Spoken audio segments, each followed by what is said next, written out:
Okay welcome to मेरो क्लब.com र यो भिडियोमा चाहिँ हामीले योभन्दा अगाडिको भिडियोमा चाहिँ कसरी भेरिफिकेसन्स गर्ने, कसरी अकाउन्ट रजिस्टर गर्ने, आफ्नो ब्लू टिक कसरी लिने भन्ने कुराहरूको बारेमा हामीले भिडियो बनाएको थियौँ। लगभग मेरो प्रोफाइल हेर्ने भने अहिले मेरो प्रोफाइल अलिकति र्याङ्केबल पनि भइसकेको छ, मैले ब्लू टिक पनि पाइसकेको छु र मैले गएर मेरो क्लबको फाइन्ड क्रिएटर्स सेक्सनको लिस्टमा गएर हेर्ने हो भने पनि मेरो चाहिँ टपमा पनि आइसकेको छ, सबिन अधिकारी भनेर टपमा आइसकेको छ। भनेपछि मेरो भेरिफिकेसन्स पनि भइसकेको छ, सबै कुरा भइसकेको छ।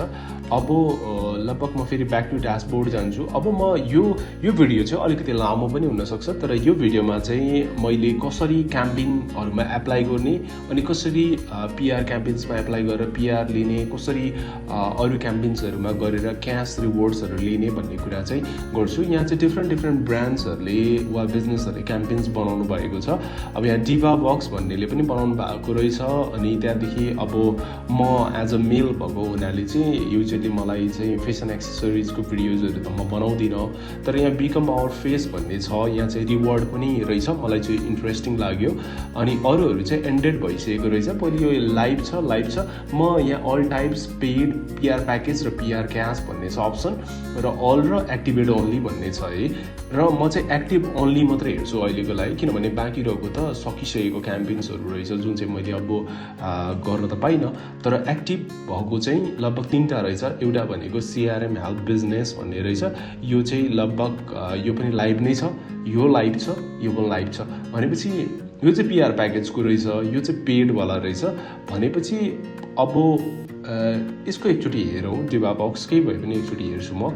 मेरो इलिजिबिलिटी छ कि छैन भन्ने हेर्छु, किनभने कतिजना पिआर प्याकेजको लागि पनि कसरी गर्ने भन्ने कन्फ्युजन हुनसक्छ। त्यो कारणले गर्दाखेरि चाहिँ म यहाँ हेर्छु चेक इलिजिबिलिटी भनेर क्लिक गरिसकेपछि चाहिँ यहाँ मेरो इलिजिबिलिटी चाहिँ भएन भनेर भन्यो, यो टायर इज नट एक्सेप्टेड भन्यो।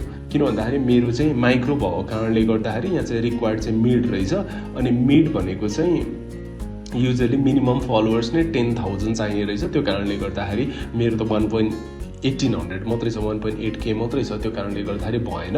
अनि अर्को कुरा भनेको मेरो त टेक रिलेटेड, म एजुकेसन रिलेटेड र बिजनेस रिलेटेड भिडियो बनाउँछु। त्यो कारणले गर्दा यहाँ यो क्याम्पेनलाई चाहिँ, यो बिजनेसलाई चाहिँ ब्युटी र फेसन एक्सेसरिजको कुराहरू चाहिने भएको हुनाले चाहिँ यो पनि मलाई सुइटेबल भएन। यहाँ चाहिँ एकजना अगाडि नै छिरी पनि सक्नु भएको रहेछ, 10वटा जम्मै खाली 10जनालाई दिँदै हुनुहुँदो रहेछ पिआर प्याकेज। त्यसमा एकजना चाहिँ फिल भइसकेको चाहिँ मैले यहाँ देखिरहेको छु। म अब कसरी पिआर क्याम्पेनमा त सकिएन, तर म पेड क्याम्पेनमा चाहिँ एकचोटि हेर्छु। जस्तै यहाँ एउटा पेड क्याम्पेन रहेछ। अब यो पेड क्याम्पेनमा चाहिँ कस्तो छ भन्दाखेरि पहिले सुरु यसको डिस्क्रिप्सन हेर्छु। टाइप भनेको पेड, रिवार्ड्स भनेको चाहिँ 300 देखि 2700 सम्म मैले कमाउनु सक्ने रहेछु। यसमा हेरौँ, जस्तै माइक्रो क्रिएटरको लागि रिवार्ड भनेको चाहिँ 300 रहेछ। भनेपछि म त माइक्रो हो, त्यो कारणले गर्दा मैले चाहिँ यो भिडियो हाल्दाखेरि चाहिँ अब कस्तो खालको भिडियो भन्ने पनि हेरौँ। मैले यो क्याम्पेनमा एप्लाई गर्दाखेरि र म एक्सेप्ट भएँ भने चाहिँ मैले 300 क्यास रिवार्ड पाउने रहेछु, कमाउने रहेछु। र मिड क्रिएटर्सहरूको लागि 1200 रहेछ, इन्फ्लुएन्सर्सको लागि चाहिँ 2700 रहेछ। हुन त यो डिफ्रेन्ट क्याम्पेन अनुसारले हुन्छ। कुनै क्याम्पेन्समा 500 हुनसक्छ, कुनैमा 1000 हुनसक्छ, कुनैमा 2000 हुनसक्छ, तर यसमा चाहिँ 300 रहेछ। सायद यो मेरो क्लबको नै अफिसियल भएको कारणले गर्दाखेरि पनि यहाँ 300 लिमिटेड नै छ। अनि यहाँ चाहिँ कस्तो खालको भिडियो बनाउनु पर्ने रहेछ भने Mero Club is looking for is official brand ambassador, अनि जसले चाहिँ भिडियो बनाउनु सक्छ भनेर चाहिँ यहाँ कुराहरू रहेछ। भनेपछि भिडियो बनाउनको लागि चाहिँ कस्तो खालको डिस्क्रिप्सन्सहरू के गर्ने, कस्तो भिडियो बनाउने भन्ने कुराहरू यहाँ गरेको छ। अनि त्यहाँदेखि रिक्वायर्ड कन्टेन्ट चाहिँ submit on any one of these platforms to complete the task भनेर चाहिँ कि त टिकटकमा बनाएर हाल्नु पऱ्यो, कि त इन्स्टाग्राममा, कि त इन्स्टाग्राम पोस्टमा, कुनै एउटामा चाहिँ हामीले बनाएर भिडियो हाल्नु पऱ्यो भनेर बनाएर रहेछ। अब अर्को भनेको चाहिँ ह्यासट्याग्स टु मेन्सन भनेर चाहिँ यहीँबाट कपी गर्दा पनि भइहाल्यो। अनि ह्यासट्याग चाहिँ यो हाल्नुपर्छ भिडियोमा, क्याप्सन लेखेर चाहिँ ह्यासट्याग चाहिँ यो युज गर्नु भनेर बनाएर रहेछ।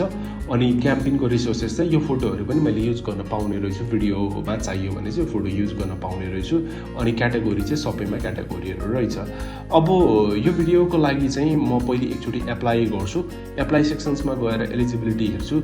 एलिजिबिलिटी हेर्दाखेरि you meet all requirements, you are good to join भनेर लेखाएर रहेछ। अब भनेपछि मैले सबै रिक्वायरमेन्ट्सहरू मिट गरेँ, मैले चाहिँ अब जोइन गर्न मिल्छ भनेर भनेको छ। अब कन्टिन्यू टु एप्लिकेसन भनेर अब पहिले सुरु चाहिँ मैले एप्लिकेसन दिनु पर्यो। यो चाहिँ टिकटकको लागि चाहिँ म इलिजिबल रहेछु, इन्स्टाग्राममा चाहिँ मिलेन, किनभने मेरो अकाउन्ट प्रोफाइल अनुसार चाहिँ टिकटकको लागि चाहिँ मिल्छ भनेर चाहिँ यहाँ आयो। You will post on TikTok भनेर भन्यो। ओके, मैले चाहिँ यहाँ कभर लेटर अब आफ्नो बारेमा भन्नुपर्ने रहेछ। आई म टेक कन्टेन्ट होइन, creator, I can create video for Mero Club भनेर चाहिँ मैले यहाँ अब अलिकति लामो, अलिकति कन्भिन्सिङ खालके राम्रो कभर लेटर चाहिँ बनाएर हाल्नु होला। मैले चाहिँ स्याम्पलको लागि एउटा यो चाहिँ स्याम्पल मात्रै भएको हुनाले लगभग मैले फुल्ली कम्प्लिटली एउटा बनाएर चाहिँ हालिनँ, एउटा मात्र ट्युटोरियल्सको लागि एउटा टेस्ट गरेर देखाइरहेको छु। तपाईँले चाहिँ राम्रो हाल्नु होला। र मैले यहाँ सबमिट एप्लिकेसन गरेँ। अब मेरो एप्लिकेसन सबमिट भयो। अब यो चाहिँ रिभ्यूमा छ, अब केही टाइम वेट गरौँ, किनभने रिभ्यूमा छ। अब अन्टिल एन्ड अनलेस युजली अब 1 घन्टा 2 घन्टा 3 घन्टा जति पनि टाइम लाग्न सक्छ, तर 24 घन्टाभित्रमा चाहिँ यो जसले क्याम्पेन बनाउनु भएको जुन बिजनेस छ त्यो बिजनेसले चाहिँ रिभ्यू गर्नुहुन्छ, मेरो एप्लिकेसन, मेरो प्रोफाइल हेर्नुहुन्छ, मेरो इन्स्टाग्राम्सहरू हेर्नुहुन्छ, मेरो टिकटक हेर्नुहुन्छ, र उहाँलाई मन पर्यो भने मेरो एप्लिकेसन एप्रुभ पनि गर्नुहुन्छ, सायद उहाँले च्याट पनि गर्न सक्नुहुन्छ। अब यो मैले एप्लिकेसन्स दिइसकेँ। अब म ओभरभ्यू पेजमा जान्छु। ओभरभ्यूमा पेजमा गएर हेर्दाखेरि चाहिँ मैले यहाँ केही पनि छैन, नथिङ यहाँ। तर यहाँ माई पेड क्याम्पेनमा हेरौँ, मैले एप्लिकेसन दिएको यहाँ छ। माई पेड क्याम्पेनको अप्सनमा गएर चाहिँ यहाँ हेर्ने भने एप्लिकेसन भनेर भनेको छ। यो चाहिँ अन्डर रिभ्यू भनेर लेखिरहेको छ, भनेपछि रिभ्यूमै छ भन्ने कुरा बुझियो। अब केही टाइम वेट गरौँ, अनि त्यसपछि लगभग बिचमा यो एप्रुभ भएपछि मात्र म भिडियो त्यसपछि म देखाउँछु। ओके, यहाँ चाहिँ अब म एकचोटि फेरि रिफ्रेस गरेर हेर्छु, अनि रिफ्रेस गरेर हेर्दाखेरि चाहिँ सायद केही छ कि भनेर म एकचोटि रिफ्रेस, मैले नोटिफिकेसन पनि पाइरहेको छु, त्यो कारणले गर्दा म एकचोटि रिफ्रेस गरेर हेर्छु। अनि ओके, मैले यहाँ हेर्दाखेरि चाहिँ लगभग एउटा इनबक्समा एउटा केही आएको छ। ओके, यहाँबाट इनबक्समा आएको छ, च्याटिङ भइरहेछ, अनि मेरो क्लब। ओके, मैले यो जुन एप्लिकेसन अघि मैले एप्लिकेसन दिएको थिएँ, जस्तै यहाँ जुन एप्लिकेसन मैले दिएको थिएँ, यो एप्लिकेसन्सको लागि चाहिँ क्याम्पेन हेरौँ। यो एप्लिकेसन मैले दिएको थिएँ, यो एप्लिकेसनको रिलेटेड नै मलाई यहाँ इनबक्स आएको रहेछ। अब मैले यो इनबक्समा चाहिँ मेरो क्लबले नै मलाई म्यासेज गरेको छ। मैले अब हेलो भनेर मैले म्यासेज गरेँ। अब लेट्स सी। ओके, आयो मलाई, can you create a good video according to my requirements भनेर आएको छ होइन। अनि लेट्स से म यहाँ अब yes I can create your videos भनेर मैले म्यासेज पनि पठाइदिएँ। अहिले मलाई यो डिस्टर्ब गरिरहेको छ, यसलाई चाहिँ मैले अलिकति उता सार्दै yes I can create your videos भनेर भने। अनि त्यहाँदेखि अब उतातिरबाट जे आउँछ म्यासेज लगभग म त्यो अनुसारले रिप्लाई पनि दिन्छु। अनि अब let's C. Okay, start order भनेर भनेको छ। अब उताबाट स्टार्ट गर्नुभयो, ओके अर्डर पनि स्टार्ट भयो। अब order started, you have 24 hours to submit your content for Mero Club भनेपछि मसँग अब यो अर्डर स्टार्ट भइसकेपछि मसँग 24 घन्टा छ। 24 घन्टामा मैले भिडियो बनाएर चाहिँ हाल्नुपर्ने हुन्छ। अब let's see overview my paid क्याम्पेनमा जाउँ। ओके, यहाँ चाहिँ सुरु भइसकेको छ। लगभग यो हेर्ने हो भने चाहिँ ओभरभ्यू तपाईँको ड्यासबोर्डमा गएर पनि हेर्नुभयो भने ड्यासबोर्डमा त तपाईँको केही पनि देखाएको छैन होइन। तर तपाईँले पेड क्याम्पेनमा गएर यहाँ नोटिफिकेसन छ एउटा चलिरहेछ भनेर भन्यो। अब create and publish your content then submit the link below भनेर भनेको छ। भनेपछि मैले अब उताबाट अर्डर एक्सेप्ट भइसक्यो, यहाँ सबमिट डेलिभरी भनेर भने पनि थियो। अहिले भर्खर मैले ओके रिफ्रेस एकचोटि गर्छु, म तपाईँलाई देखाइदिन्छु एउटा इम्पोर्टेन्ट कुरा। जस्तै यहाँ गएर तपाईँले हेर्नुहुन्छ भने सबमिट बिफोर 23:59 भनेपछि 24 आवर्सभित्रमा चाहिँ मैले सबमिट गरिसक्नुपर्छ भनेर यहाँ देखाइरहेछ। अब मैले भिडियो बनाउँछु। भिडियो बनाइसकेपछि अहिलेको लागि चाहिँ म एउटा एक्जाम्पल भिडियो, यही नै भिडियो म लिन्छु र लगभग मैले एक्जाम्पल भिडियो बनाएँ।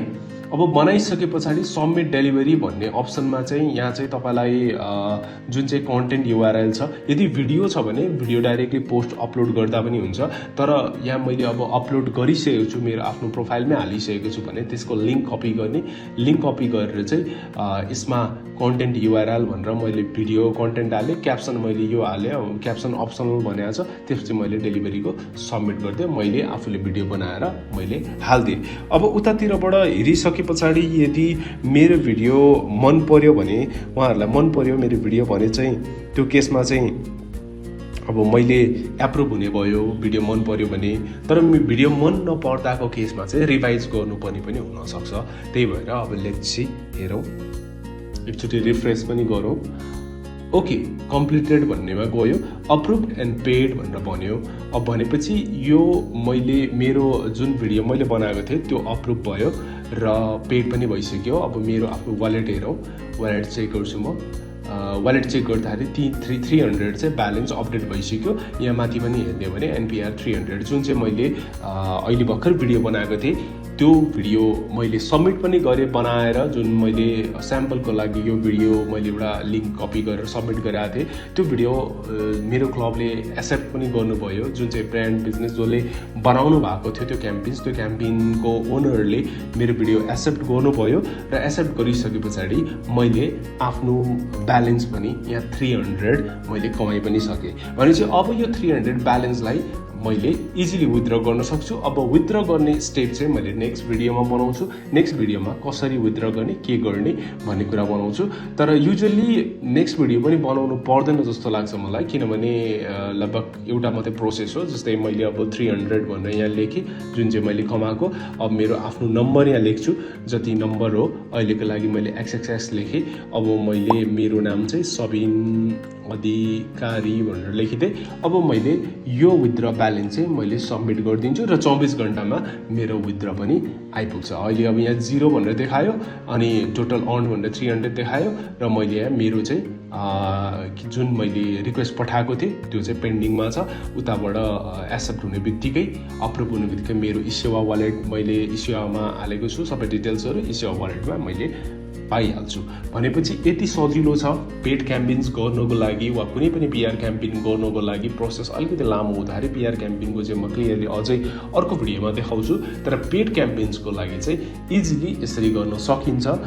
सुरुमा प्रोसेस अलिकति डिफिकल्ट हुनसक्छ, तर एकचोटि एप्लिकेसन गरेर म्यासेज पनि आउनसक्छ। कति केसमा डाइरेक्टली स्टार्ट अर्डर पनि हुनसक्छ र त्यो केसमा चाहिँ मैले भिडियो बनाएर पठाइसके पछाडि चाहिँ अप्रुभ हुन्छ। अप्रुभ भएपछि मैले आफ्नो वालेटमा ब्यालेन्स वालेटमा ब्यालेन्स आएपछि मैले विथड्र गर्न सजिलोसँगले पाउँछु। Okay, thank you so much for watching this video. कुनै पनि कन्फ्युजनहरू हुँदाखेरि चाहिँ तपाईँहरूले डाइरेक्टली कमेन्ट सेक्सनमा मेसेज गर्न सक्नुहुन्छ।